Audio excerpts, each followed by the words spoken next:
The intercom buzzed sharply as I adjusted my silk blazer and smoothed back my hair. "Ms. Rodriguez, Mr. Thompson is here for his appointment. Should I send him in?"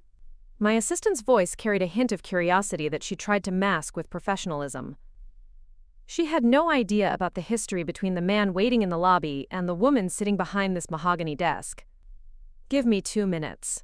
Then show him in," I replied, my voice steady despite the surge of adrenaline that had been building all morning. 20 years.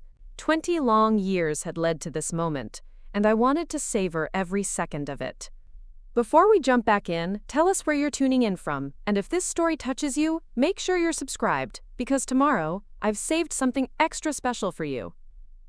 I stood and walked to the floor-to-ceiling windows of my corner office, gazing out at the sprawling city below.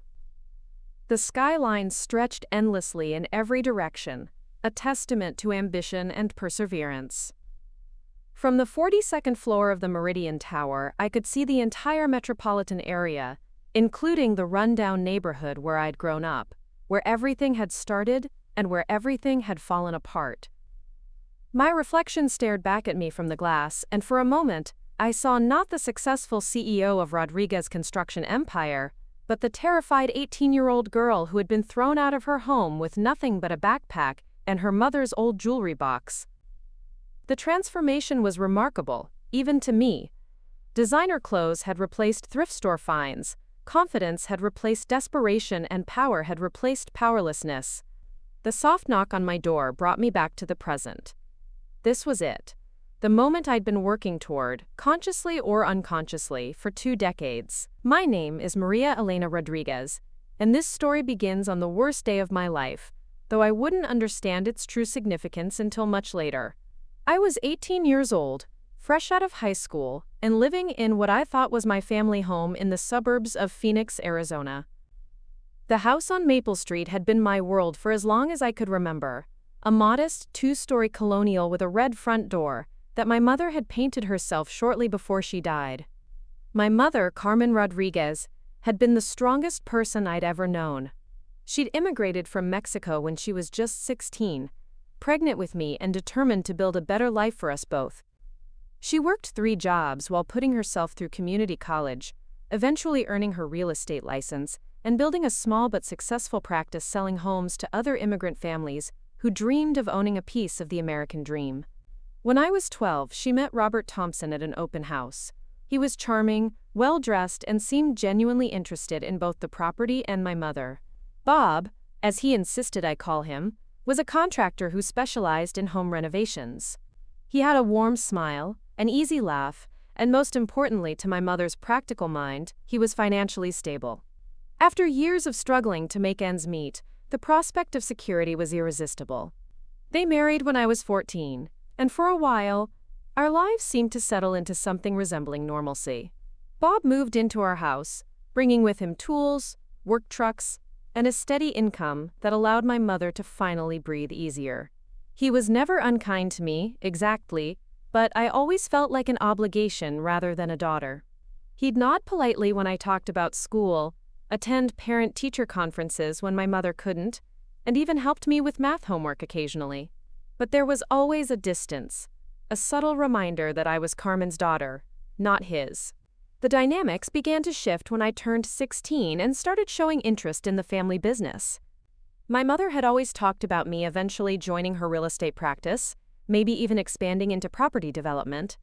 She'd take me to showings on weekends, teaching me to notice details that potential buyers might miss, explaining how location and timing could make or break a deal. I loved those afternoons with her, learning about square footage and market trends, watching her negotiate with clients who trusted her implicitly. Bob seemed less enthusiastic about my involvement. He'd make comments about how real estate was a tough business for someone my age, how I should focus on my studies instead of getting distracted by, quote, concerns.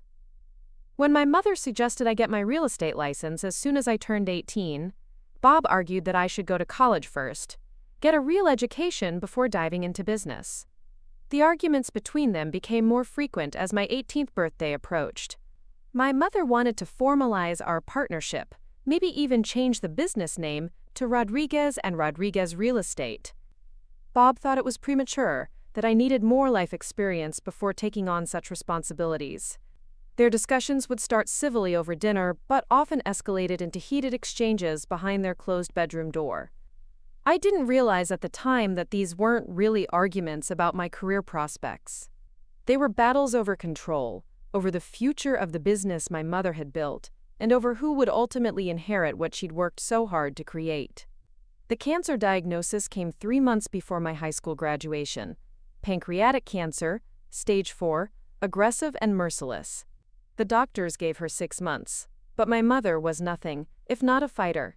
She battled for 8 months, enduring chemotherapy sessions that left her weak and nauseous, radiation treatments that burned her skin, and experimental therapies that offered hope but delivered only temporary reprieve. During those 8 months, Bob transformed from a somewhat distant stepfather into what appeared to be a devoted husband. He drove her to every appointment, held her hand during treatments, and spoke eloquently at family gatherings about how much he admired her strength. He took over more responsibilities in the real estate business, handling closings when she was too sick to attend, meeting with clients when she couldn't leave the house. What I mistook for devotion, I later realized, was calculation. While I was focused on spending every possible moment with my dying mother, Bob was quietly positioning himself as the indispensable partner, the one who truly understood the business operations, the one who could be trusted to carry on her legacy. My mother died on a rainy Tuesday in October, just 3 weeks after my 18th birthday. The funeral was beautiful, filled with clients whose families she'd helped find homes, colleagues who respected her work ethic, and neighbors who remembered her kindness. Bob delivered a eulogy that moved everyone to tears, speaking about their love story, their shared dreams, and his commitment to honoring her memory. I was too grief-stricken to notice the legal documents he'd been filing, the changes he'd been making to business registrations, the meetings he'd been having with lawyers and accountants, while I sat by my mother's bedside reading her favorite novels aloud. The revelation came exactly 1 week after the funeral. I'd been staying home from school, unable to concentrate on classes when my world had been turned upside down. Bob had been understanding about my absence, even bringing me meals and checking on me periodically. On that Wednesday morning, he knocked on my bedroom door and asked if we could talk. We sat in the living room where I'd spent countless evenings doing homework while my mother worked on client files.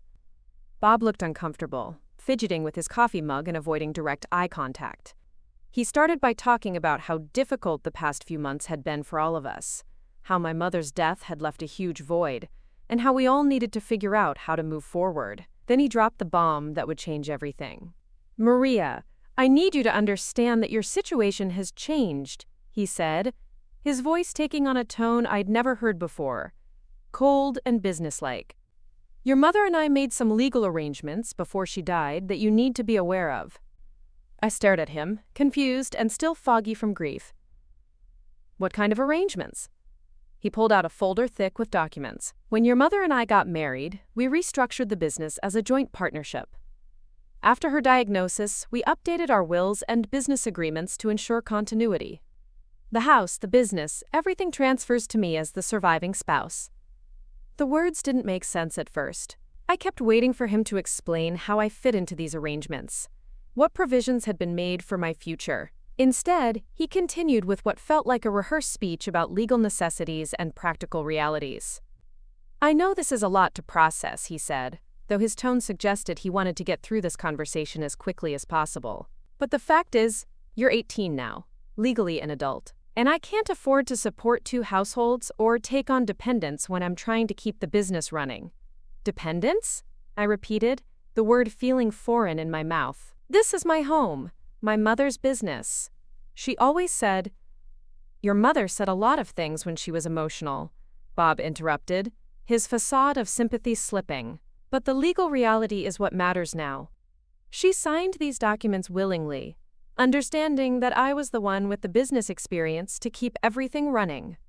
I grabbed the papers from his hands, scanning through legal language that might as well have been written in a foreign language. Phrases like surviving spouse, sole proprietorship transfer, and dissolution of minor dependent claims swam before my eyes. My mother's signature was on every page, though the handwriting looked shaky, uncertain. "She was sick," I whispered. more to myself than to him. She was on medication, she couldn't think clearly. She knew exactly what she was doing, Bob said firmly. She wanted to make sure the business would survive, that her clients would be taken care of. I'm the one with the contractor's license, the one with industry connections. You're just a kid with no experience and no legal standing. The cruelty of his words hit me like a physical blow.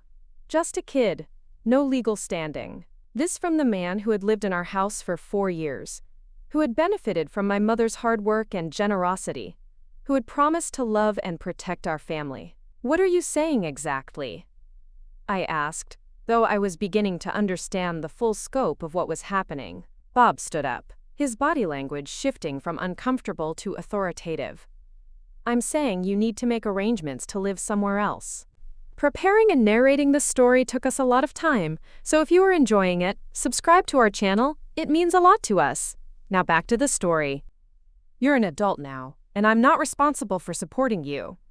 You've got until the end of the week to pack your things and find another place to stay. The room started spinning. The end of the week? Bob, where am I supposed to go? I don't have any money saved. I don't have relatives who can take me in. My mother just died. That's not my problem, he said, and the coldness in his voice was like nothing I'd ever heard from him before.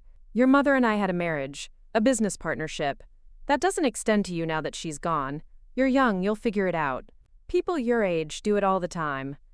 I spent the next 3 days in a state of shock, unable to believe that the man who had sat at our dinner table for 4 years, who had attended my school plays and graduation ceremony, could simply discard me like an unwanted piece of furniture. I called my mother's lawyer, but he explained that everything Bob had said was legally accurate. My mother had indeed signed documents transferring all assets to her husband, probably during one of her many hospital stays, when she was heavily medicated and focused only on ensuring business continuity. I reached out to family friends, but most were dealing with their own financial struggles and couldn't take in an 18-year-old indefinitely. My mother's colleagues in real estate were sympathetic but practical. They were clients of Bob's now, and getting involved in what looked like a family dispute could jeopardize their professional relationships. On Friday morning, Bob handed me $500 in cash and told me it was more than he was legally required to give me. He'd already called a locksmith to change the house locks that afternoon. I had until noon to pack whatever I could carry and leave. I filled a large backpack with clothes, grabbed my mother's jewelry box and a few photo albums, and stood in the doorway of the only home I'd ever known.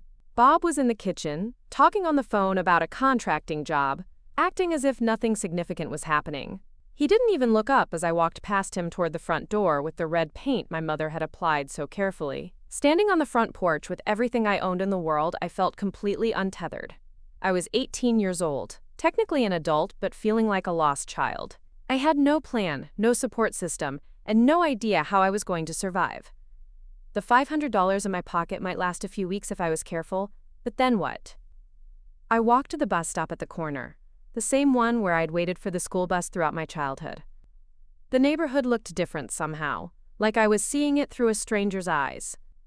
These houses, these streets where I'd learned to ride a bike and played with neighbor kids, were no longer mine to claim. I was homeless, essentially orphaned, and completely on my own. The first night, I stayed at a cheap motel near the highway, paying $35 for a room that smelled like cigarettes and despair.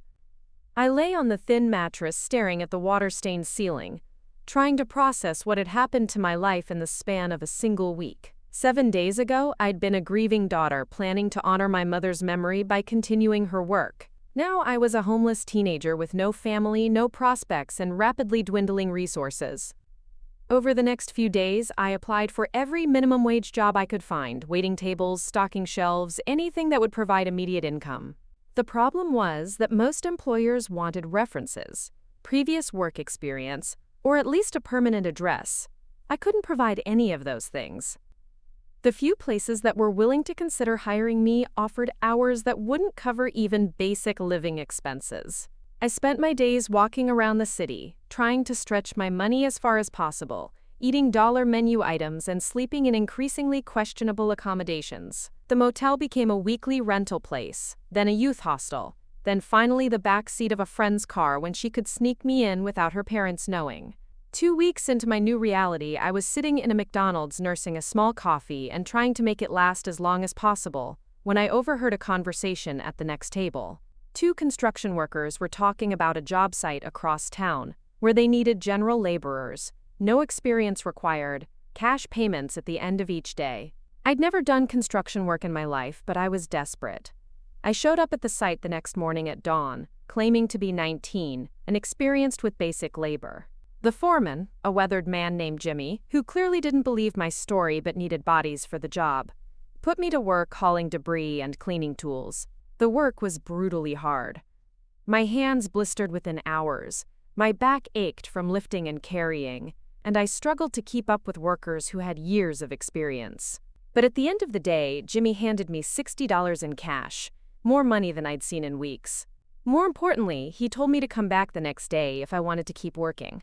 For the next 6 months, I worked construction during the day and studied for my GED at night. I rented a tiny studio apartment in a rough part of town, furnishing it with items from thrift stores and garage sales. The work was exhausting, but it was honest and it was mine. I learned to operate basic tools, to read blueprints, to understand the fundamentals of building and renovation. More importantly, I began to understand the construction industry from the ground up. I watched how projects were managed, how contracts were negotiated, how relationships between contractors, suppliers, and clients determined success or failure. I listened to the complaints of experienced workers about incompetent bosses, poorly planned projects, and companies that cut corners to maximize profits. During those long days of physical labor, my anger toward Bob began to transform into something more purposeful. I started to see his betrayal not just as a personal wound, but as a tactical error. He had underestimated me, dismissed me as insignificant, assumed that an 18-year-old girl couldn't pose any threat to his comfortable new life. That assumption would prove to be his biggest mistake. 8 months after he'd thrown me out, I received my GED and enrolled in community college, taking business and accounting classes at night while continuing to work construction during the day. I lived on almost nothing, saving every possible dollar, building a foundation for something I couldn't yet fully articulate but knew I was working toward. The construction company where I'd started as a cleanup worker began to recognize my potential. Jimmy promoted me to assistant crew leader, then to project coordinator. I was good at organization, at seeing the big picture while managing details, at mediating between different personalities and priorities. The skills my mother had taught me about reading people and understanding their needs translated perfectly to managing construction crews and keeping projects on schedule. By my 20th birthday, I had saved enough money to consider my next move. I could continue working construction, maybe eventually start my own crew, build a modest but stable life in the trades. Or I could take a bigger risk, make a play for something more ambitious, something that would put me in direct competition with the man who had stolen my inheritance and left me to survive on my own. The decision crystallized when I ran into Mrs. Patterson, one of my mother's former clients at the grocery store.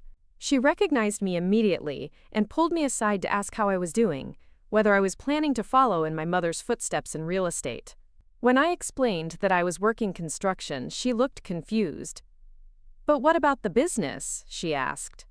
"Your mother always talked about you taking over someday, about Rodriguez and Rodriguez real estate." I told her about the legal documents, about Bob's inheritance of everything, about my current circumstances. Mrs. Patterson's expression grew increasingly angry as I spoke. "That's not right," she said firmly. "Your mother never would have intended for you to be cut out completely. She talked about you constantly, about your ideas for the business, about how proud she was of your potential." She paused, then leaned closer. "Can I tell you something? I've been working with Bob for the past year, and he's nothing like your mother. He's pushy, impatient, doesn't listen to what clients actually want. Several of us have been talking about finding someone else to work with, someone who understands families the way Carmen did." That conversation planted a seed that grew rapidly over the following weeks. If Bob was alienating my mother's clients, if there was dissatisfaction with his approach, then there might be an opportunity for someone who could offer a better alternative. Someone who understood both real estate and construction, who could provide clients with comprehensive services, instead of just pushing them toward quick sales. I started researching what it would take to get my real estate license, to start my own agency, to compete directly with the man who had discarded me. The requirements were substantial, both in terms of education and capital, but not impossible. More importantly, I began to see a path forward that wasn't just about survival, but about building something significant, something that would honor my mother's memory while proving that Bob's assessment of my potential had been catastrophically wrong. The plan that began forming in my mind was audacious in its scope. I wouldn't just get my real estate license and compete with Bob on equal terms. I would build something bigger, something that combined construction and real estate in ways that would make his small-scale operation obsolete. I would create a company that could handle every aspect of property development, from initial purchase through renovation and final sale. But first, I needed to learn everything I could about both industries, to understand not just the practical skills but the business strategies, the financial mechanisms, the regulatory requirements. I needed to become not just competent but exceptional, not just competitive but dominant. The 18-year-old girl who had been thrown out with nothing but a backpack was gone, replaced by a young woman with a clear mission and the determination to see it through. Bob Thompson had taught me that sentiment and family loyalty meant nothing in the face of legal documents and business realities. It was a lesson I would never forget, and one day, it would be a lesson I would teach him in return. 20 years later, sitting in my corner office waiting for that teaching moment to arrive, I could trace every major decision back to that October morning when he'd handed me $500 and told me I was no longer his problem. He'd been wrong about many things, but especially about one crucial detail. I had indeed become his problem, and I was about to become his biggest problem of all. The community college classrooms smelled like burnt coffee and industrial disinfectant, but to me, it represented possibility. Every Tuesday and Thursday evening after my construction shifts, I sat in the back row of Business Fundamentals 101, my work boots still caked with mud, and my hands bearing fresh cuts from the day's labor. The other students were mostly traditional college-age kids who looked at me with curiosity and sometimes pity. They couldn't understand why someone would choose to work construction all day then sit through evening classes, but I had learned that understanding wasn't necessary for success. Professor Martinez was a retired businessman who had built and sold 3 companies before deciding to teach. He had a no-nonsense approach that appealed to me, focusing on practical applications rather than theoretical concepts. During our first class, he told us that business success wasn't about having perfect conditions or unlimited resources. It was about maximizing whatever advantages you possessed while systematically eliminating weaknesses. That philosophy became my guiding principle. I didn't have family connections, financial backing, or formal education, but I had motivation, work ethic, and increasingly valuable industry knowledge.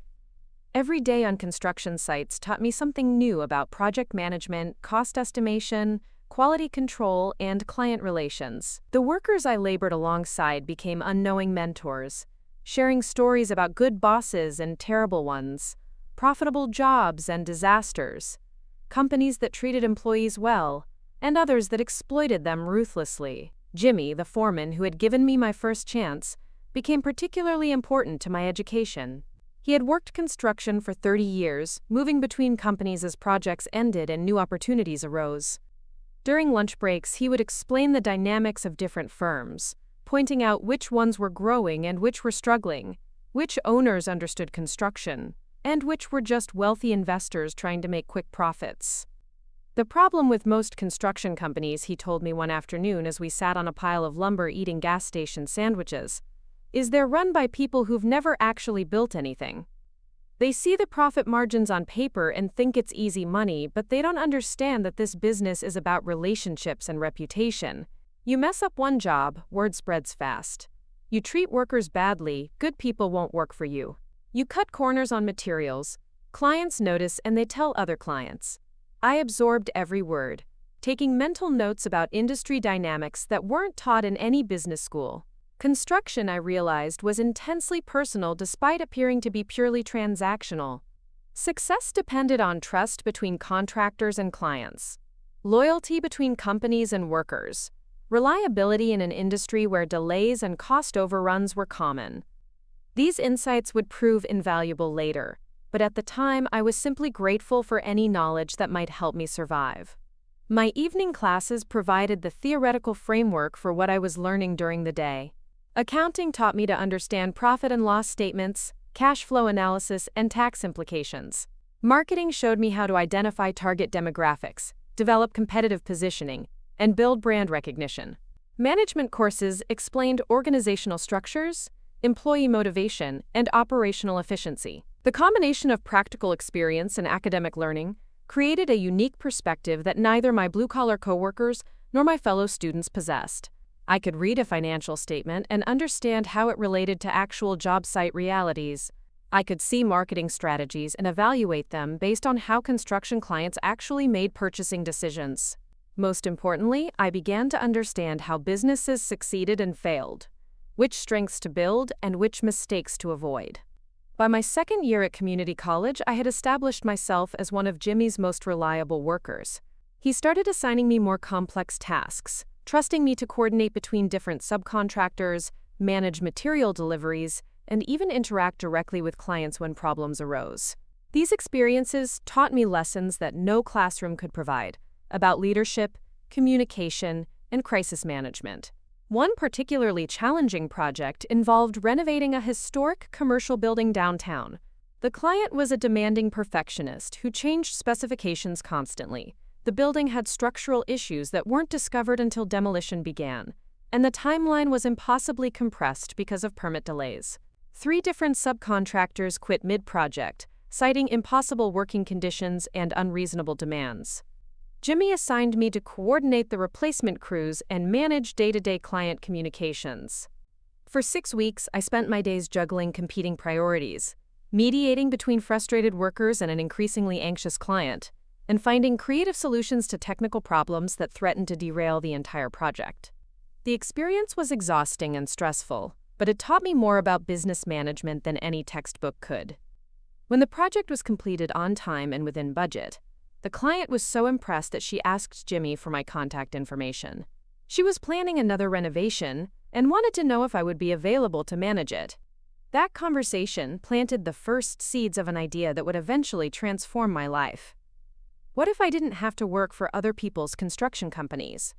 What if I could start my own operation, combining the construction knowledge I was gaining with the business skills I was learning in school? The idea seemed audacious given my limited resources, but I had learned that audacity was often the difference between mediocrity and success. I began researching what it would take to start a construction company.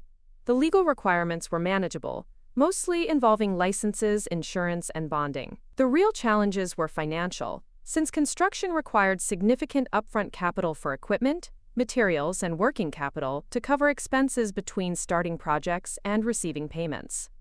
But I was discovering that traditional business models weren't the only options available.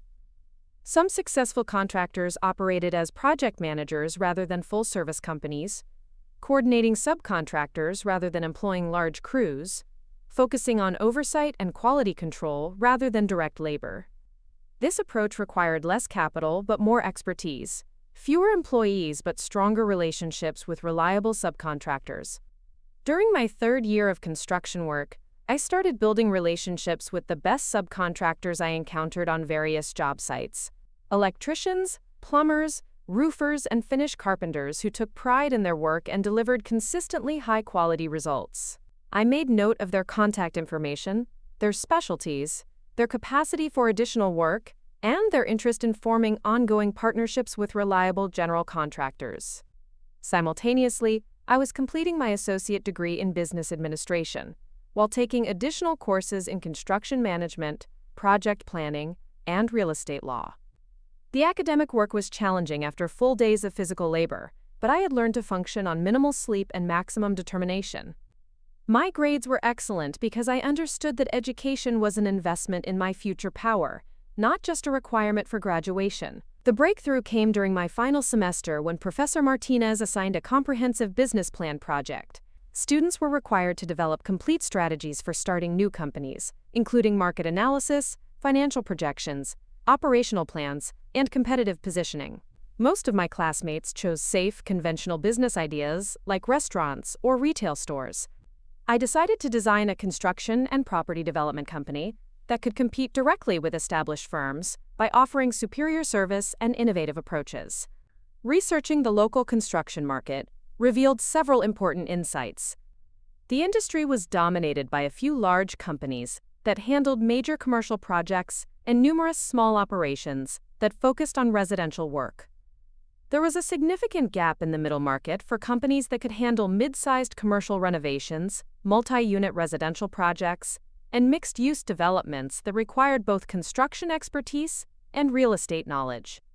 More importantly, my research revealed information about Thompson Construction, the company Bob had built using my mother's real estate business as a foundation. He had expanded beyond simple contracting to include property development, buying distressed properties, renovating them, and either selling them or holding them as rental investments. The model was profitable but not particularly sophisticated, relying more on his established relationships than on innovative strategies or superior execution. Thompson Construction's financial records, available through public filings, showed steady growth but also revealed potential vulnerabilities. The company was heavily leveraged, carrying significant debt to finance property acquisitions and renovations. Most projects were concentrated in middle-class neighborhoods, where profit margins were solid but not spectacular. The client base appeared to be aging, with few new relationships being developed to replace older clients who were retiring or moving away. Most revealing was the employee turnover data I gathered through informal conversations with workers who had experience with Thompson Construction.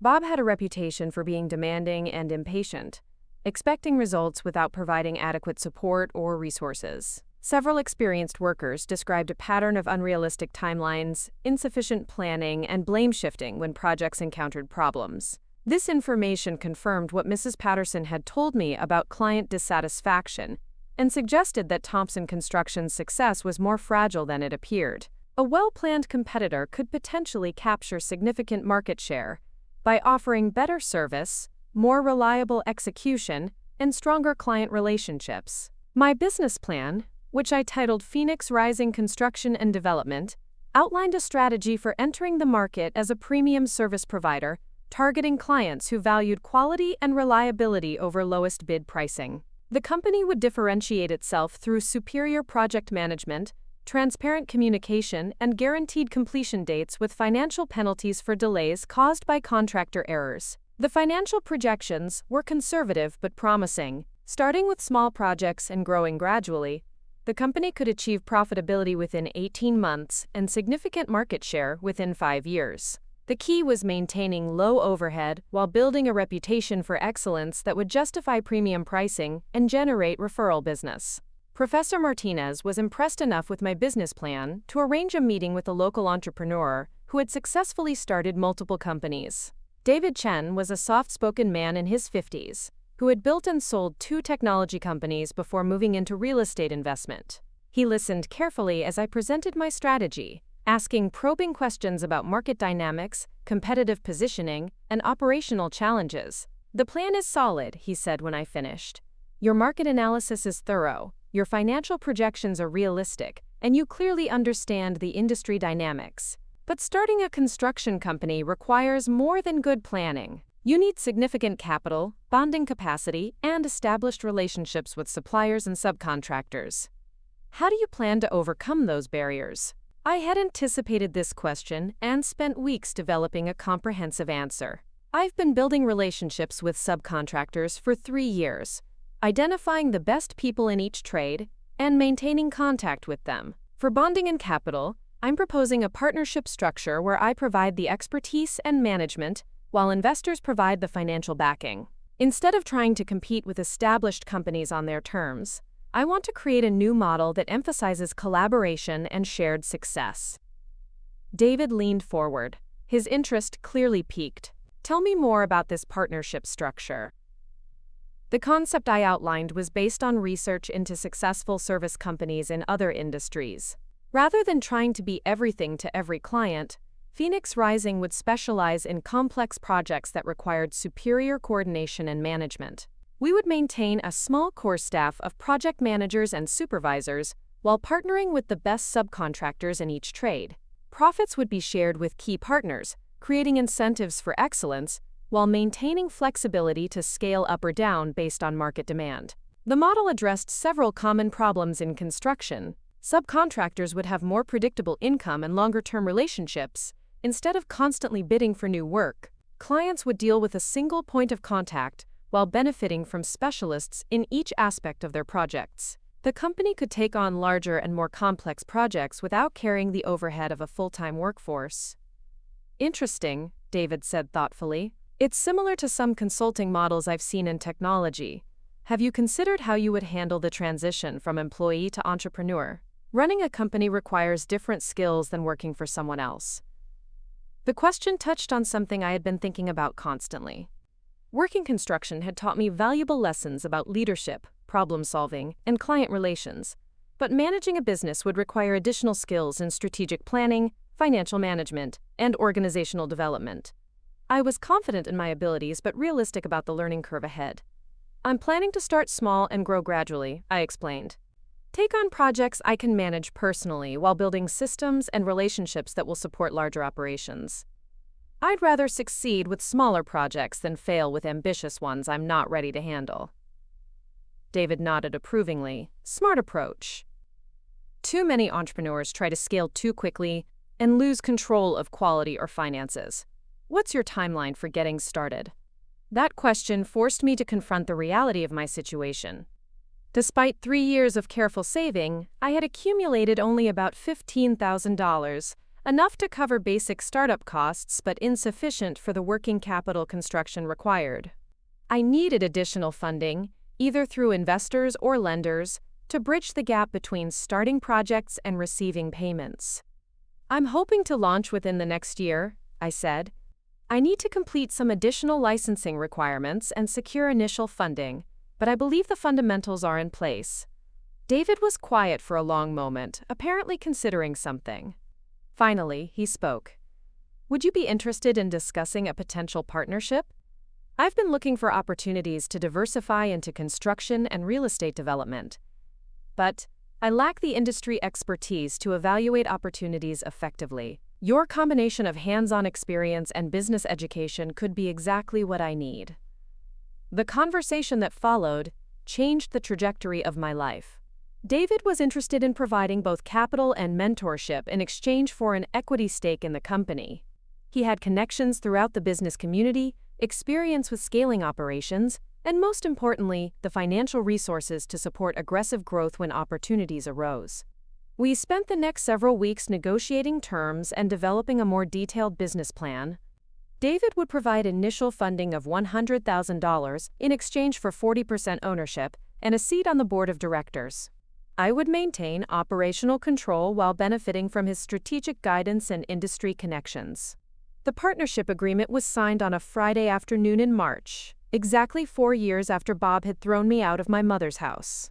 That weekend, I submitted my resignation to Jimmy, gave notice on my studio apartment, and began the process of transforming myself from employee to entrepreneur. Jimmy was surprised but supportive when I explained my plans. I figured you were planning something, he said with a grin. You've been asking too many questions about the business side for someone who just wanted to swing a hammer. You're gonna do well, kid. Just remember us, little people, when you're running the biggest company in town. His words were meant as encouragement, but they touched on something deeper that I hadn't fully acknowledged even to myself. I wasn't just starting a construction company to build a successful business. I was building a platform for eventually confronting the man who had stolen my inheritance and left me homeless. Bob Thompson had taught me that success in business came down to power and leverage, and I was systematically acquiring both. The first months of Phoenix Rising construction were a careful balance of optimism and anxiety. David's funding allowed me to rent a small office, purchase essential equipment, and establish the legal and financial structures necessary for business operations. I hired 2 part-time employees, both experienced construction workers I had met on previous jobs, who were interested in joining a company that valued quality over quantity. Our first project was a small commercial renovation, converting a former restaurant into office space for a growing accounting firm.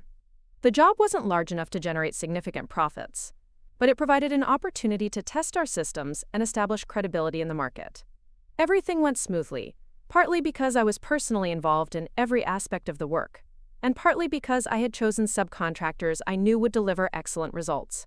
Word of mouth from that first project led to our second, then our third. Within 6 months, we had completed 8 projects ranging from small renovations to new construction, building a reputation for reliability and quality that justified premium pricing. More importantly, we were developing the operational systems and management processes that would support larger and more complex projects. The real breakthrough came when David introduced me to Patricia Wynn, a real estate developer who specialized in adaptive reuse projects, converting historic buildings into modern commercial and residential spaces. Patricia had been frustrated with traditional contractors who couldn't handle the unique challenges of historic renovation, where every project required creative problem-solving and meticulous attention to detail. "David tells me you might be able to handle something more challenging than typical construction," she said during our first meeting. "I have a project that's been delayed for 6 months because 2 different contractors have walked away, claiming it's impossible." The project was a 1920s department store in the Arts District that Patricia wanted to convert into loft apartments with street-level retail space. The building had been vacant for 15 years, and previous contractors had discovered structural issues, environmental problems, and code compliance challenges that made the renovation far more complex than originally anticipated. I spent 3 days crawling through the building with structural engineers, environmental specialists, and code compliance experts, developing a comprehensive understanding of the challenges involved. The problems were significant, but not insurmountable, requiring creativity and persistence rather than just throwing money at them. My proposal to Patricia outlined a phased approach that would address the most critical issues first, while maintaining flexibility to adapt as additional problems were discovered. Instead of providing a fixed-price bid that would require huge contingency allowances, I proposed a cost-plus arrangement where she would pay actual costs plus a management fee, ensuring transparency while protecting both parties from unforeseen complications. The project took 14 months to complete and became a showcase for Phoenix Rising's capabilities. We solved structural problems by incorporating steel reinforcement into decorative elements, addressed environmental issues through innovative remediation techniques, and worked with city planning officials to develop code compliance solutions that preserved the building's historic character while meeting modern safety requirements. More importantly, the project established Phoenix Rising as the preferred contractor for complex renovations that other companies avoided. Patricia referred us to other developers, architects, and property owners who needed contractors capable of handling unusual challenges. Our reputation for solving difficult problems led to premium pricing and steady demand for our services. By the end of our second year, Phoenix Rising had completed 37 projects with a total value of over $2 million. We had expanded to 12 full-time employees and maintained relationships with over 40 subcontractors. The company was profitable, growing rapidly, and developing a reputation that attracted both clients and talented workers who wanted to be associated with excellence. David was pleased with our progress but pushed me to think more strategically about long-term growth. "You've proven the concept," he said during one of our quarterly reviews. "Now we need to decide whether to stay small and specialized or scale up to compete with larger companies. Both approaches can be successful, but they require different strategies and different skill sets." The decision was easier than he probably expected. I had always intended to build something significant, not just operate a successful small business. But more than that, I was beginning to see opportunities to compete directly with Thompson Construction in ways that could undermine Bob's market position while building Phoenix Rising's dominance. My research into the local construction market had revealed that Bob's company was winning projects primarily on price rather than quality, often underbidding competitors, then finding ways to increase costs through change orders and scope modifications. This approach generated short-term profits but created client dissatisfaction and damaged long-term relationships. Phoenix Rising's emphasis on transparency and quality was attracting clients who had been burned by contractors using Bob's tactics. Several potential clients specifically mentioned negative experiences with Thompson Construction during initial meetings, describing missed deadlines, cost overruns, and poor communication. The opportunity to compete directly was compelling, but I needed to be strategic about timing and approach. Bob still had advantages in terms of name recognition, established relationships, and financial resources. A direct confrontation before Phoenix Rising was strong enough to survive the battle would be foolish. Instead, I developed a patient strategy focused on capturing market share in segments where Thompson Construction was vulnerable, while building the capabilities needed for eventual direct competition. We would target complex projects that required superior management, pursue clients who valued quality over price, and develop specialized expertise that differentiated us from commodity contractors. The strategy was working. Month by month, Phoenix Rising was growing stronger, while Thompson Construction showed signs of strain. Industry contacts reported increasing employee turnover at Bob's company, client complaints about project delays, and financial pressures from an overly aggressive expansion strategy. 3 years after starting Phoenix Rising, I was ready to begin the next phase of my plan. The company was established, profitable, and recognized as a leader in high-end construction and renovation.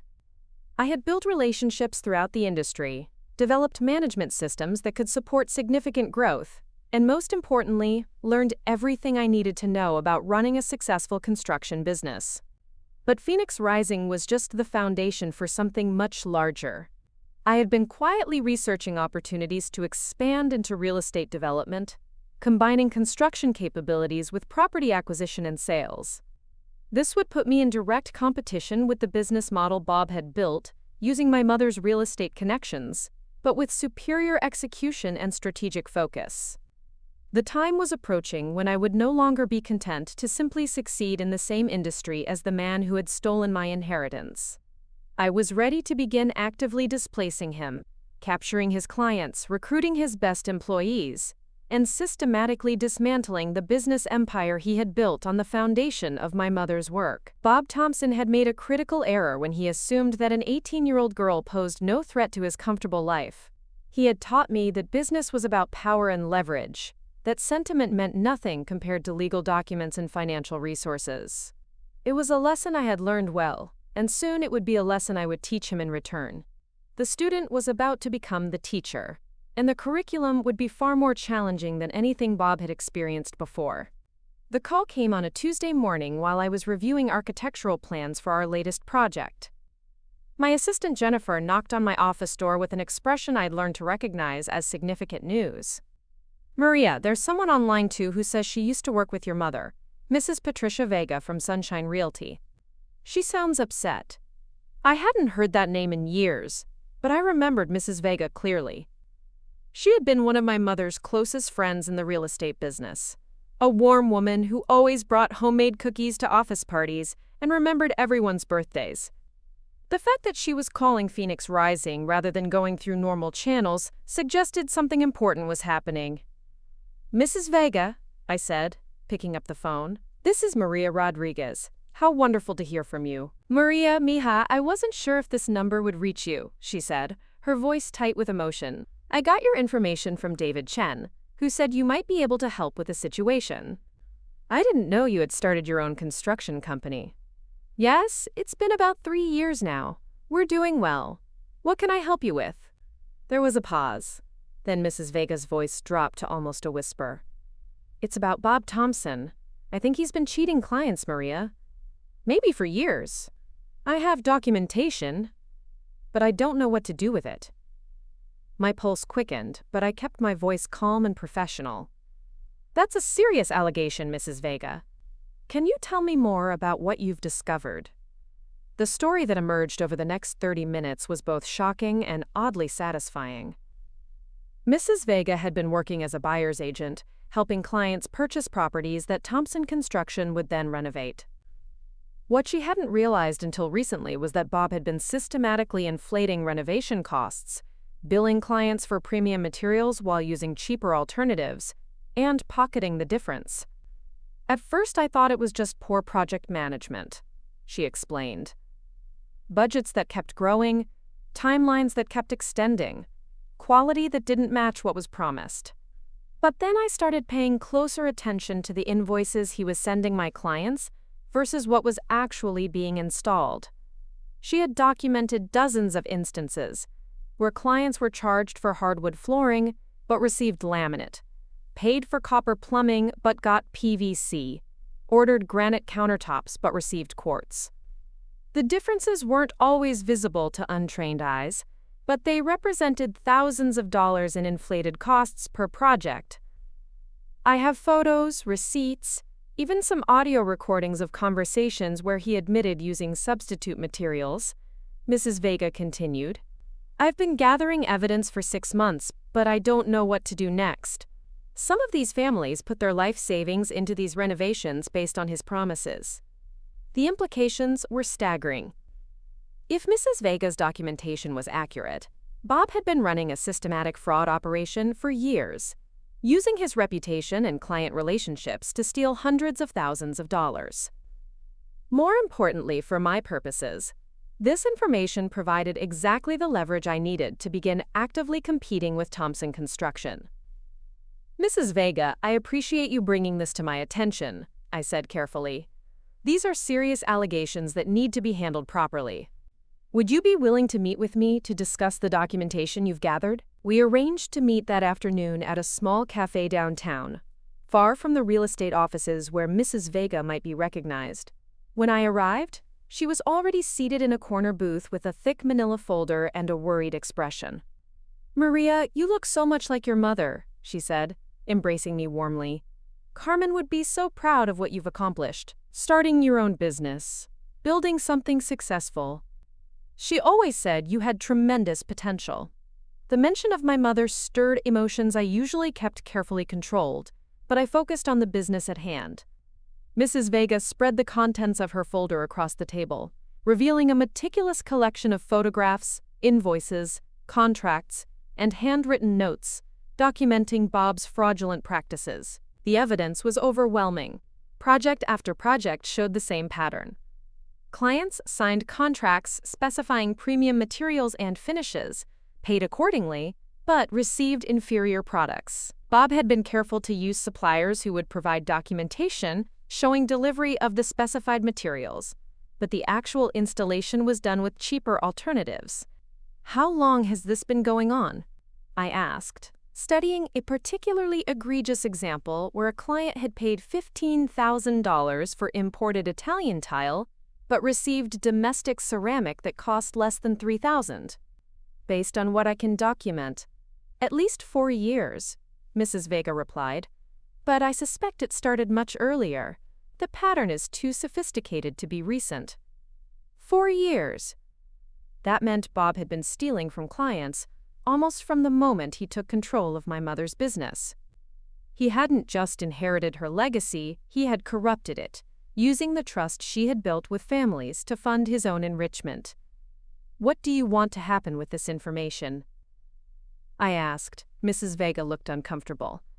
I want those families to get justice, to recover what was stolen from them.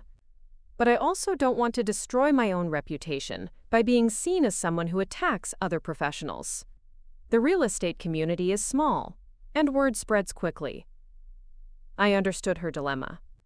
Exposing Bob would require Mrs. Vega to admit she had been unknowingly complicit in directing clients to a fraudulent contractor. Even though she was innocent of wrongdoing, the association could damage her business relationships and credibility. What if there was a way to expose this information without it being traced back to you? I suggested. Someone else could bring these concerns to the attention of appropriate authorities, using evidence that was discovered through independent investigation. Her eyes brightened slightly. Would that be possible? Let me think about it, I said, though I was already formulating a plan. In the meantime, would you be willing to provide copies of this documentation to someone who could ensure it reaches the right people? We spent another hour going through the evidence, with Mrs. Vega explaining the details of each case and providing context about the clients involved. Many were young families buying their first homes, elderly couples planning renovations for retirement, and small business owners trying to improve their properties. All had trusted Bob based on his reputation and my mother's legacy, never suspecting they were being systematically defrauded. By the time we parted, I had copies of everything Mrs. Vega had gathered, along with her promise to continue documenting any new irregularities she discovered. More importantly, I had the ammunition needed to begin the next phase of my campaign against the man who had stolen my inheritance. The evidence Mrs. Vega provided was damaging enough to destroy Thompson Construction if properly presented, but I needed to be strategic about timing and approach. Simply turning the information over to authorities would trigger an investigation that might result in criminal charges, but it wouldn't necessarily benefit Phoenix Rising or help the defrauded clients recover their losses. Instead, I developed a more sophisticated strategy that would accomplish multiple objectives simultaneously. Phoenix Rising would position itself as the solution for clients who had been victimized by Thompson Construction, while systematically undermining Bob's reputation and market position. The first step was establishing credible documentation of the fraudulent practices through independent investigation. I hired a private investigator who specialized in construction fraud, providing him with Mrs. Vega's evidence as a starting point, but asking him to develop additional proof through his own sources and methods. Michael Torres was a former police detective who had built a successful practice investigating insurance fraud and construction disputes. He was thorough, discreet, and most importantly, his findings would carry weight with insurance companies, regulatory agencies, and potential clients who needed assurance about contractor reliability. "This is pretty sophisticated," Michael said after reviewing the initial evidence. "Your guy has been careful to create paper trails that look legitimate on the surface.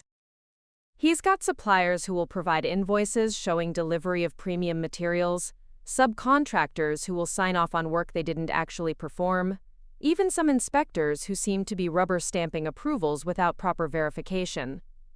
The scope of Bob's operation was larger than I had initially realized. He hadn't just been substituting materials, he had been cutting corners on structural work, using unlicensed subcontractors for specialized tasks, and falsifying inspection reports to avoid costly corrections. "How long will it take to document everything?" I asked.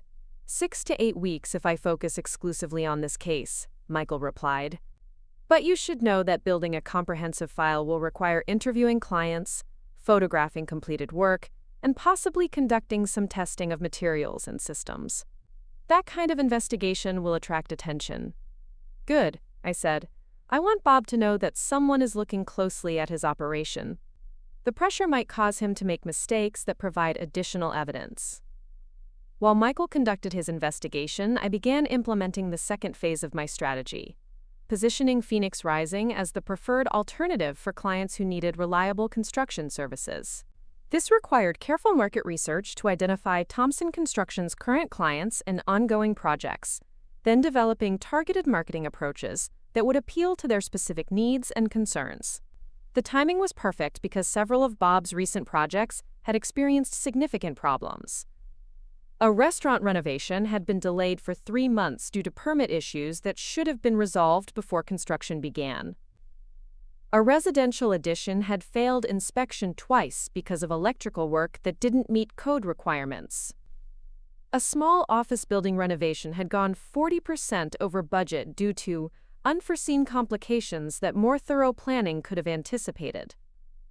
Each of these failures represented an opportunity for Phoenix Rising to demonstrate superior capabilities, while subtly highlighting Thompson Construction's deficiencies. I developed a marketing campaign focused on reliability, transparency, and guaranteed performance, directly addressing the concerns that Bob's clients were experiencing. The campaign included case studies of Phoenix Rising's successful projects, testimonials from satisfied clients, and detailed explanations of our quality control processes. More importantly, it included specific guarantees that differentiated us from competitors. Fixed-price contracts with no change orders unless requested by clients, completion date guarantees with financial penalties for contractor-caused delays, and third-party material verification to ensure clients received exactly what they paid for. These guarantees directly addressed the problems that Bob's clients were experiencing while establishing Phoenix Rising as a premium service provider worth higher costs. The strategy was working because we actually delivered on our promises, building a reputation for reliability that justified our pricing and generated referral business. The third phase of my strategy involved directly recruiting Thompson Construction's best employees and subcontractors. Bob's reputation for demanding schedules and poor planning was creating dissatisfaction among the skilled workers his company depended on. Several key employees had already reached out to Phoenix Rising inquiring about opportunities, motivated by our reputation for treating workers well and providing stable employment. Tony Martinez was Thompson Construction's lead project manager, an experienced professional who had been growing increasingly frustrated with Bob's management style. Tony had contacted Phoenix Rising through a mutual acquaintance, expressing interest in opportunities that would allow him to work on higher quality projects with better support and resources. "Bob's gotten impossible to work for," Tony confided during our initial meeting. "He bids jobs too low, then expects us to make up the difference by cutting corners and pushing unrealistic timelines. Good people are leaving because they don't want their reputations associated with the problems his approach creates." Tony's departure would be devastating for Thompson Construction because he was responsible for managing their largest and most complex projects. More importantly, his knowledge of Bob's operations, client relationships, and ongoing commitments would be invaluable for Phoenix Rising's competitive strategy. "What would it take for you to consider joining Phoenix Rising?" I asked. "Honestly, the opportunity to work for a company that actually cares about quality," Tony replied. "I got into construction because I like building things that last, solving complex problems, creating something people can be proud of. Bob's only interested in profit margins and getting to the next job as quickly as possible." We spent the next 2 hours discussing Phoenix Rising's approach to project management, quality control, and employee development. Tony was impressed by our systematic approach to planning and execution, our investment in training and equipment, and our commitment to building long-term client relationships rather than just completing transactions. "I have one concern," Tony said as our meeting concluded. "Bob's not going to be happy about me leaving, especially to join a competitor. He might try to make things difficult for Phoenix Rising, or for me personally." I had anticipated this concern and was prepared with a response. "Tony, Phoenix Rising operates ethically and professionally in all our business relationships. If you decide to join us, we'll handle the transition appropriately and maintain the highest standards of conduct. Bob's reaction will reflect on his company, not ours." The conversation with Tony was encouraging, but it also highlighted the need for careful planning as Phoenix Rising moved into direct competition with Thompson Construction. Bob had shown himself capable of ruthless behavior when his interests were threatened, and I needed to be prepared for whatever tactics he might employ. 2 weeks later, Tony submitted his resignation to Thompson Construction and accepted Phoenix Rising's offer to become our director of operations. His departure triggered exactly the reaction I had expected. Bob was furious, accused Tony of stealing proprietary information, and threatened legal action to prevent him from working for competitors. The threats were baseless, since Tony had signed no non-compete agreements and was careful to bring no confidential information to his new position. But Bob's reaction provided valuable intelligence about his mental state and decision-making process. He was becoming defensive and reactive rather than strategic, responding to competitive pressure with emotions rather than thoughtful business planning. Tony's insider knowledge of Thompson Construction's operations proved invaluable for Phoenix Rising's competitive strategy. He confirmed that the company was struggling financially due to Bob's aggressive bidding and poor project management. Several major clients were dissatisfied with recent work and considering alternatives for future projects. Most importantly, Tony revealed that Bob was planning a major expansion into commercial development that would require significant capital investment and expose the company to additional risks. He's convinced that he can build a real estate empire like the successful developers he sees in business magazines, Tony explained. But he doesn't understand the complexity of commercial development or the capital requirements involved. He's planning to finance the expansion through increased borrowing secured by current projects. This information revealed a critical vulnerability in Bob's strategy. Commercial development required different skills, relationships, and financial resources than residential renovation. If Thompson Construction overextended itself financially while lacking the expertise to execute complex development projects, the company could face serious difficulties that would create opportunities for better-positioned competitors. I began developing plans to exploit this vulnerability by positioning Phoenix Rising as the preferred partner for the commercial development projects Bob was targeting. Our combination of construction expertise and real estate knowledge, strengthened by partnerships with experienced developers like Patricia Wynn, made us better qualified for complex mixed-use projects that Thompson Construction couldn't handle effectively. The fourth phase of my strategy involved directly approaching Thompson Construction's clients with superior alternatives for their upcoming projects. This required careful research to identify active prospects and ongoing projects where Phoenix Rising could offer better value, quality, or service. Michael Torres's investigation had provided detailed information about Bob's current client base, including several high-value projects that were experiencing problems. A luxury residential development was behind schedule due to permit delays that could have been avoided with better planning. A restaurant chain renovation was over budget because of change orders that seemed designed to increase profits rather than address legitimate scope changes. Each of these situations represented an opportunity for Phoenix Rising to demonstrate superior capabilities while building relationships with clients who were already frustrated with Thompson Construction's performance. The approach required delicate timing and messaging to avoid appearing opportunistic while genuinely offering solutions to real problems. The breakthrough came when Margaret Foster, the developer of the troubled luxury residential project, contacted Phoenix Rising directly after learning about our reputation for complex renovations. Her project with Thompson Construction had become a nightmare of delays, cost overruns, and quality issues that were threatening her relationship with buyers who had already committed to purchasing units. "I need someone who can salvage this project," Margaret said during our initial meeting.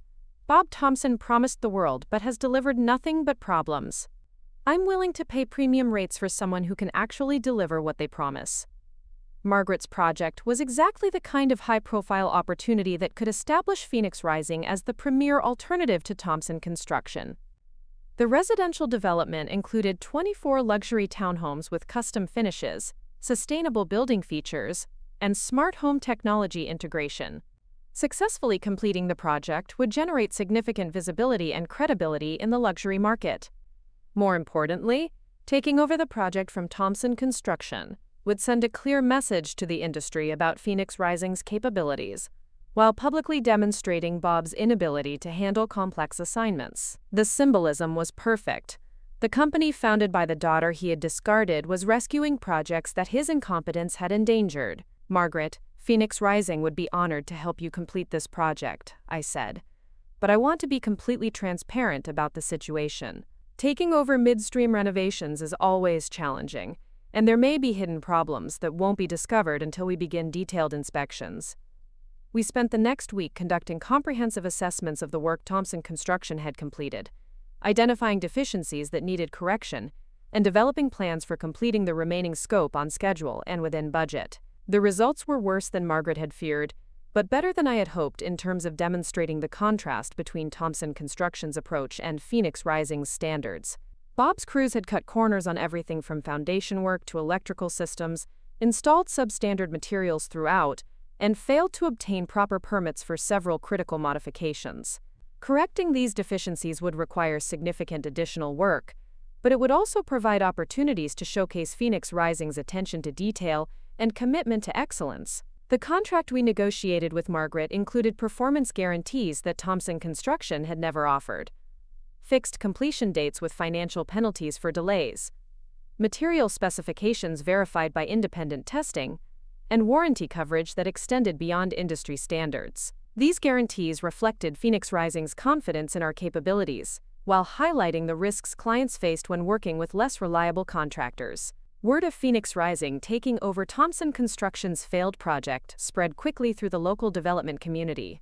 Other clients who were experiencing problems with Bob's company began reaching out for consultations, evaluations, and proposals for their own projects. Each new relationship represented not just business for Phoenix Rising, but a client lost to Thompson Construction. The cumulative effect was beginning to undermine Bob's market position, while establishing Phoenix Rising as the preferred alternative for clients who valued quality and reliability over lowest bid pricing.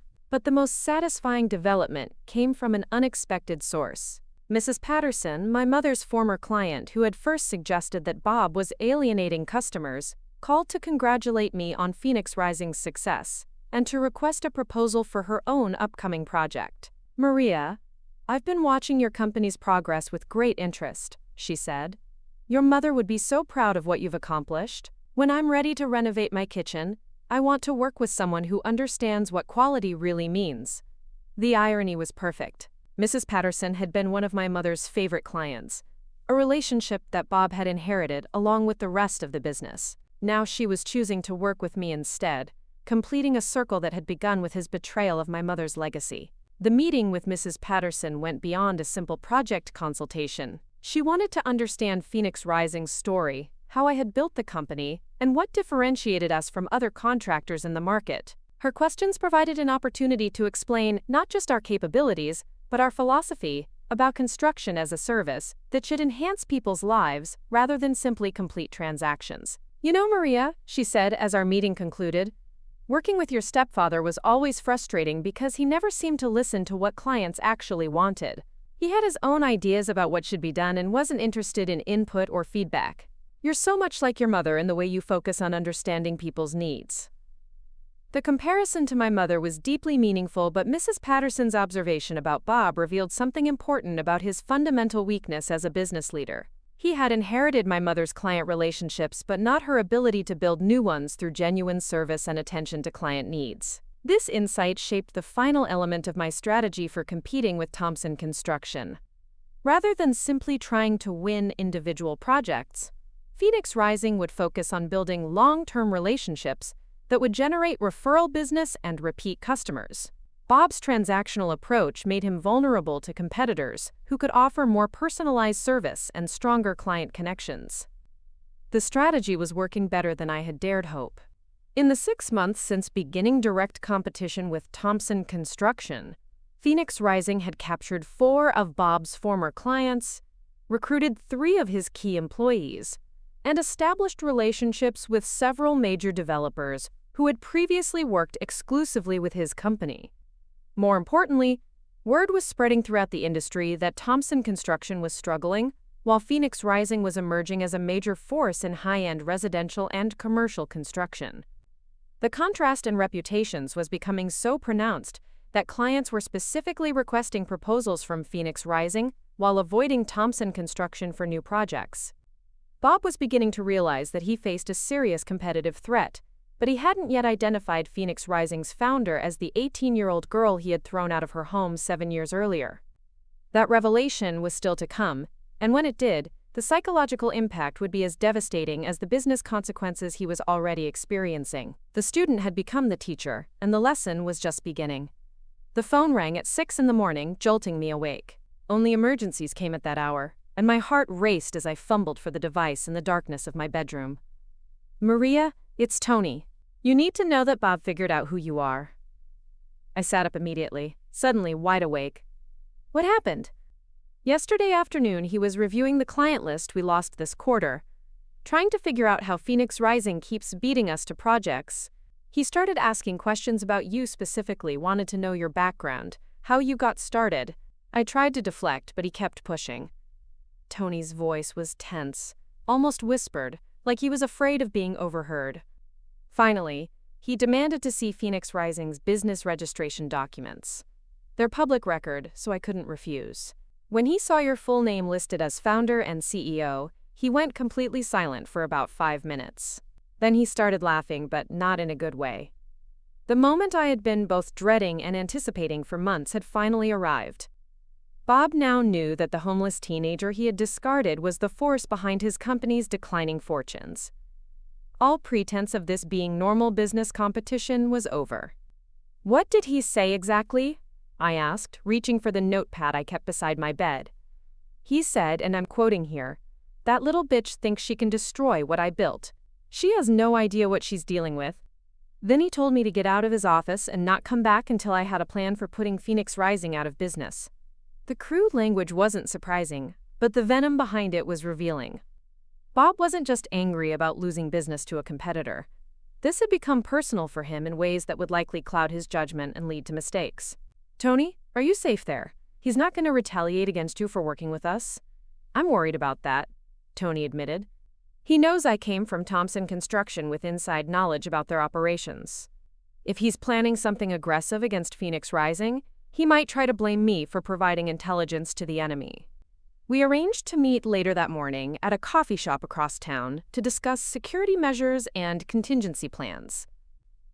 If Bob was entering a more aggressive phase of competition, Phoenix Rising needed to be prepared for tactics that went beyond normal business practices. The coffee shop was nearly empty when I arrived, just a few early commuters grabbing their morning caffeine before heading to work. Tony was already seated in a corner booth, looking like he hadn't slept since our phone conversation. "Bob spent most of yesterday making phone calls," he said without preamble. "Suppliers, subcontractors, former employees, anyone who might have information about Phoenix Rising's operations or relationships. He's building some kind of dossier." This escalation was concerning but not unexpected. Bob had always been vindictive when crossed, and discovering that his nemesis was someone he had personally wronged would amplify those tendencies. "Did you learn anything specific about what he's planning?" Tony nodded grimly. "He's convinced that you've been using insider information from me to undermine Thompson Construction. He's talking about filing complaints with the licensing board, maybe even a lawsuit for unfair business practices." The accusations were baseless since Tony had been scrupulous about not sharing confidential information, but defending against them would be time-consuming and expensive. More concerning was what these tactics suggested about Bob's mental state and decision-making process. "There's something else," Tony continued. "He's been asking questions about your mother's death, about the legal arrangements that transferred the business to him. I think he's worried that you might challenge those documents somehow. This was unexpected." I had never considered pursuing legal action regarding my mother's estate, partly because the statute of limitations had passed, and partly because building Phoenix Rising had always been my preferred form of justice. But Bob's concern suggested vulnerabilities in those arrangements that might be worth exploring. After Tony left for work, I called Marcus Kellerman, the estate attorney who had handled my mother's affairs. Marcus had always felt guilty about how the legal transfers had unfolded, believing that my mother hadn't fully understood the implications of the documents she was signing while heavily medicated. "Maria, how wonderful to hear from you," Marcus said when his secretary put me through. "I've been following Phoenix Rising's success in the business journals. Your mother would be incredibly proud." "Thank you, Marcus. I'm calling because I have some questions about the estate settlement, about the documents Bob had my mother sign before she died." There was a pause. Then Marcus's voice became more cautious. "What kind of questions?" "Bob seems to think I might challenge the validity of those transfers. I'm wondering if there's something specific he's worried about." Marcus was quiet for so long that I thought the call had dropped. Finally, he spoke again, his voice barely above a whisper. "Maria, there's something I should have told you years ago, but I was bound by attorney-client privilege and professional obligations. Now that you're asking directly, I think I can share some concerns I had at the time." My heart began racing. "What concerns?" "Your mother signed those documents during her final hospitalization, while she was on heavy pain medication and struggling with the side effects of chemotherapy. I advised against making major legal changes during that period, but Bob insisted it was necessary for business continuity. The implications were staggering. If my mother had signed legal documents while mentally impaired due to medication, those documents might be challengeable, regardless of the time that had passed." "Marcus, are you saying the transfers might not be legally valid?" "I'm saying there were circumstances that raised questions about informed consent and mental capacity. I documented my concerns at the time, but Bob was her husband and had legal authority to make decisions about medical care and business matters." We arranged to meet that afternoon at Marcus's office to review the original files. If there were grounds to challenge the estate settlement, it would completely change the dynamics of my confrontation with Bob. The law office hadn't changed much in 7 years. Same leather furniture, same dusty law books, same smell of old paper and industrial carpet cleaner. Marcus looked older, grayer, but his mind was still sharp as he pulled thick files from a locked cabinet. "I want to be clear about something before we begin," he said, spreading documents across his conference table. Challenging these transfers would be extremely difficult after this much time. The legal standards are high, the evidence requirements are substantial, and there's no guarantee of success. "I understand," I replied. "But I need to know what really happened." The files told a story I had never heard before. Marcus had documented multiple instances where my mother seemed confused about the documents she was signing, asking the same questions repeatedly, and struggling to understand complex legal language. Her handwriting on the signatures was shaky and uncertain, dramatically different from her normally confident script. Most damning was a memo Marcus had written to himself after one particularly concerning meeting. My mother had asked him 3 separate times who would inherit the real estate business, seeming genuinely confused about the implications of the documents she had just signed. When Marcus explained that everything would transfer to Bob as her surviving spouse, she had appeared surprised and upset. "Why didn't you refuse to process the documents?" I asked. Marcus looked uncomfortable. Bob was very persuasive, very insistent that these arrangements were necessary to protect the business. He had medical power of attorney, so he could make decisions about your mother's care. There was an implicit threat that if I didn't cooperate, he would find another attorney who would. The picture that emerged was of systematic manipulation by someone who understood both legal requirements and medical vulnerabilities. Bob had used my mother's illness and medication-induced confusion to secure documents that she wouldn't have signed under normal circumstances. "Marcus, what would it take to challenge these transfers now?" "You would need to prove that your mother lacked mental capacity when she signed the documents, that she was under undue influence from Bob, or that there was fraud involved in obtaining her consent. All of those claims would require expert testimony, medical records, and witness statements that might be difficult to obtain after this much time." But as Marcus explained the legal requirements, I realized that some of the evidence might still be available. Hospital records would show the medications my mother was taking and their known effects on cognitive function. Nurses and doctors who had treated her might remember her mental state during the relevant periods. Most importantly, Mrs. Vega and other family friends might have witnessed conversations that revealed my mother's true intentions. "Would you be willing to represent me if I decided to pursue this?" I asked. Marcus nodded slowly. "It would be the least I could do. I should have fought harder for your interests when your mother was dying." I let professional caution override moral obligation. Leaving Marcus's office, I felt a mixture of excitement and apprehension. The possibility of legally reclaiming my mother's business was intoxicating, but it would also escalate the conflict with Bob to a level that could become all-consuming. More immediately, I needed to decide whether to use this information offensively or defensively. If Bob was planning legal action against Phoenix Rising, the threat of challenging his inheritance might deter him. Alternatively, I could file my own lawsuit and force him to defend questionable legal documents while fighting Phoenix Rising's business competition. The decision was made for me 2 days later when Jennifer burst into my office with a legal document in her hand. "Maria, this was just delivered by a process server. Bob Thompson is suing Phoenix Rising for tortious interference and unfair business practices." The lawsuit was everything Tony had predicted and more. Bob claimed that Phoenix Rising had used confidential information obtained through Tony's employment to unfairly compete for clients and projects. He alleged that I had engaged in defamatory statements about Thompson Construction's business practices and had conspired to damage his company's reputation through false accusations.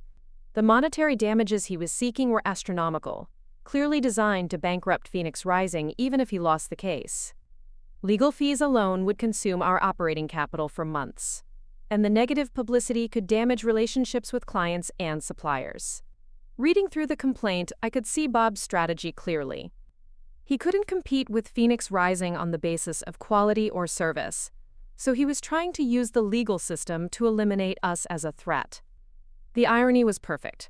The man who had stolen my inheritance through legal manipulation was now trying to destroy the company I had built to replace what he had taken. But Bob had made a critical error in filing this lawsuit.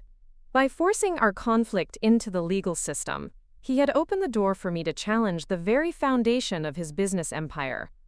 If he wanted to fight in court, we would fight, but on multiple fronts and with weapons he didn't know I possessed. I called Marcus immediately. It's time to file our own lawsuit challenging the estate settlement. Bob has escalated this to legal warfare, so we need to engage on all available fronts. Are you sure about this, Maria? Once we file, there's no going back. This will become public record, and the publicity could affect both companies. I'm sure Bob chose this battlefield, but he doesn't understand the terrain as well as he thinks he does. The next few days were a whirlwind of legal preparation and strategic planning. Marcus began assembling the evidence needed to challenge the estate settlement, while Phoenix Rising's corporate attorney developed our defense against Bob's unfair business practices claims. More importantly, I authorized Michael Torres to release his investigative report documenting Bob's fraudulent business practices to relevant regulatory agencies and law enforcement. If Bob wanted to question Phoenix Rising's ethics, we would invite scrutiny of his own operations. The effect was immediate and devastating. Within a week of the regulatory filings, Thompson Construction was under investigation by the State Licensing Board, the Better Business Bureau, and the District Attorney's Office. Several former clients came forward with additional complaints after learning about the investigation through news coverage. Bob's lawsuit against Phoenix Rising suddenly seemed like a tactical mistake, as his own company faced multiple legal and regulatory challenges. The man who had tried to destroy his competitors through legal intimidation was now fighting for his business's survival. The phone call I had been expecting finally came on a Friday afternoon. Bob's voice was tight with barely controlled rage when Jennifer transferred the call to my office. "Maria, we need to talk." "Hello, Bob. I assume you're calling about our mutual legal situation." "Don't play games with me. You know exactly why I'm calling. This vendetta has gone far enough." The word vendetta was interesting. Bob was finally acknowledging that this wasn't normal business competition, that personal history was driving our conflict. "I prefer to think of it as market correction," I replied calmly. "Phoenix Rising offers superior service at fair prices. If that's causing problems for Thompson Construction, perhaps you should examine your own business practices." "Cut the corporate bullshit," Bob snapped.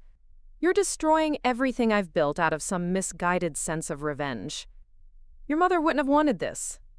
The mention of my mother crossed a line that triggered genuine anger. "Don't you dare invoke my mother's memory to justify your actions. You stole her business, kicked me out of her home, and spent years corrupting everything she built. My mother believed in honest work and fair dealing, principles you abandoned the moment she died. I saved that business," Bob shot back. "Your mother was brilliant, but impractical. Without my management, her ideas would have remained worthless dreams. I turned her vision into a profitable reality. You turned her vision into a fraud operation that cheats families out of their savings," I countered. "The investigation into your business practices is revealing exactly what kind of reality you created." Bob was quiet for a long moment, perhaps recognizing that his legal troubles were more serious than he had initially realized. "What do you want, Maria? What will it take to make this stop?" The question I had been waiting years to hear. Bob was finally ready to negotiate, to acknowledge that I held power over his future. But the answer wasn't simple, because what I wanted had evolved far beyond personal revenge. "I want justice for the families you cheated, accountability for the business practices you've hidden, and recognition that my mother's legacy deserves better than what you made of it." "That's not an answer," Bob said impatiently. "Those are talking points. Give me something concrete, something we can actually negotiate." I considered my options carefully. The legal challenges against Bob were already in motion and would proceed regardless of any private agreement between us. But there might be value in offering him a path that avoided complete destruction while still achieving my core objectives. "Resign from Thompson Construction and transfer ownership to the employees you haven't already driven away," I said finally. "Make restitution to the clients you defrauded based on the amounts documented in the investigation. Accept responsibility for your actions without trying to blame others for your failures." Bob laughed bitterly. "You want me to give up everything I've worked for and admit to crimes I didn't commit? That's not negotiation, that's extortion." "It's accountability," I corrected. "Something you should have accepted years ago instead of building a business on fraud and deception."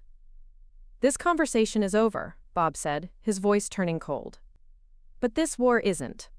You think you've won something, but you have no idea what you're really dealing with. The line went dead, leaving me with the distinct impression that Bob's desperation was about to manifest in ways that went beyond legal maneuvering. The cornered predator was most dangerous when it had nothing left to lose. That weekend, Phoenix Rising's main office was vandalized. Windows were broken, equipment was damaged, and threatening messages were spray-painted on the walls. The police investigation found no evidence linking the incident to any specific individual, but the timing was suspicious enough to warrant increased security measures. The vandalism backfired spectacularly in terms of public relations. Local news coverage portrayed Phoenix Rising as a victim of criminal intimidation, generating sympathy and curiosity about why someone would target our company. The investigation into Thompson Construction received renewed attention as reporters looked for connections between the two stories. More importantly, several potential clients who had been considering Phoenix Rising for upcoming projects accelerated their decision-making, apparently motivated by loyalty to a company that was being unfairly attacked. The criminal activity that was meant to damage our reputation actually strengthened it, while raising questions about our competitors' ethics. Bob's desperation was becoming his greatest weakness, causing him to make increasingly poor decisions that only accelerated his downfall. The student had indeed become the teacher, and the lesson was about to reach its conclusion. The call I had been waiting for came on a gray December morning, exactly 8 years after Bob had thrown me out of my childhood home. Marcus's voice carried a mixture of satisfaction and professional restraint as he delivered the news that would change everything. "Maria, the judge has ruled in our favor on all major counts. The estate settlement is being overturned." I set down my coffee cup with hands that trembled slightly, not from nervousness, but from the sudden release of tension I had been carrying for nearly a decade. "What does that mean exactly?" "It means the court has determined that your mother lacked mental capacity when she signed those documents, that Bob exercised undue influence over a vulnerable person, and that the transfers were obtained through fraudulent misrepresentation. The house, the original real estate business assets, everything reverts to you as the rightful heir." The legal victory was more complete than I had dared hope. Not only were my mother's assets being restored, but Bob would be required to pay damages for the profits he had illegally obtained during the years he controlled the business. "There's more," Marcus continued. "The criminal investigation has resulted in fraud charges being filed. The district attorney's office believes they have sufficient evidence to pursue prosecution for systematic client deception and financial misconduct. Bob Thompson, the man who had once told me I was nothing like my mother and would never amount to anything significant, was facing the complete destruction of everything he had built on the foundation of my family's legacy." The news coverage of Bob's arrest made front-page headlines in the local business section. "Construction executive charged with fraud," screamed the morning paper, accompanied by a photo of Bob in handcuffs being led from his office by federal agents. The article detailed the charges and mentioned that the investigation had been triggered by complaints from former clients and employees. What the article didn't mention was my role in orchestrating the downfall, but those who mattered in the business community understood the connections. Phoenix Rising's rapid rise, combined with Thompson Construction's dramatic collapse, told a story that needed no explicit explanation. The phone calls began immediately. Clients, suppliers, and industry colleagues who had worked with Thompson Construction reached out to Phoenix Rising, seeking new relationships and expressing support for our company's ethical standards. Several major developers who had avoided us due to our relative newcomer status suddenly wanted meetings to discuss upcoming projects. More satisfying were the calls from Thompson Construction's employees, many of whom were facing unemployment as the company's legal troubles mounted. Phoenix Rising couldn't absorb everyone, but we were able to offer positions to the most skilled workers who shared our commitment to quality and integrity. Tony was among the first to receive a promotion, becoming Phoenix Rising's executive vice president, with responsibility for expanding our commercial development capabilities. His insider knowledge of the industry, combined with his bitter experience of working for an unethical employer, made him fiercely loyal to Phoenix Rising's values. "I keep thinking about all the families Bob cheated," Tony said during one of our planning meetings. "People who trusted him because of your mother's reputation, who ended up losing thousands of dollars because he cared more about profit margins than doing right by his clients. The client restitution program we developed became a cornerstone of Phoenix Rising's community outreach efforts. Working with the court-appointed receiver who was managing Thompson Construction's assets, we identified families who had been overcharged or received substandard work. Phoenix Rising provided free repairs and upgrades to correct the deficiencies, often exceeding what the original contracts had specified. Mrs. Vega, who had first brought Bob's fraudulent practices to my attention, became an unofficial ambassador for Phoenix Rising in the real estate community.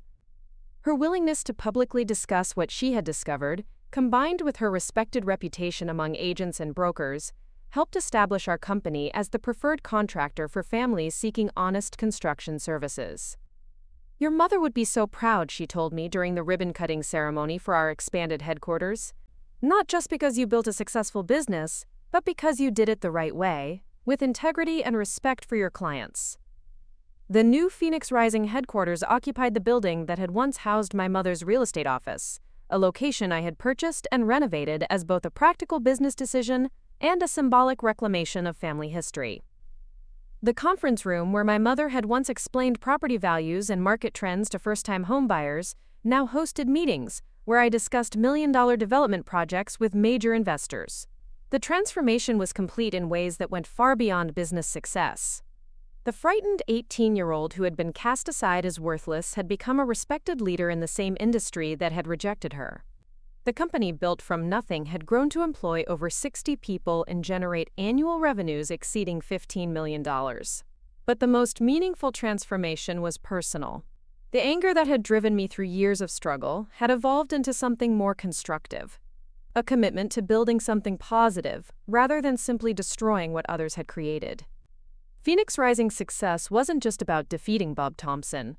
It was about creating opportunities for employees, delivering value for clients, and contributing to the community my mother had loved. The final chapter of Bob's story unfolded in a downtown courthouse where he appeared for sentencing after pleading guilty to multiple fraud charges. I attended the hearing not out of vindictiveness, but because I felt my mother's memory deserved witness to this moment of accountability. Bob looked older, smaller somehow, diminished by the weight of his circumstances. The confident swagger that had once intimidated a grieving teenager was gone, replaced by the defeated posture of someone who had lost everything through his own choices. When the judge asked if he had anything to say before sentencing, Bob stood slowly and spoke in a voice I barely recognized. "Your Honor, I want to apologize to the families I wronged, to the employees whose livelihoods I endangered, and to the memory of Carmen Rodriguez whose trust I betrayed. I let greed and ego override the values she tried to teach me about honest business practices." The apology felt too little and too late, but it represented something I had never expected to hear: acknowledgement of responsibility for the harm he had caused. The judge sentenced Bob to 4 years in federal prison and ordered full restitution to victims, amounts that would consume whatever personal assets remained after legal fees and civil judgments. Thompson Construction was dissolved, its remaining assets distributed to creditors and victims through the court-supervised process. Walking out of the courthouse that day, I felt not triumph, but relief.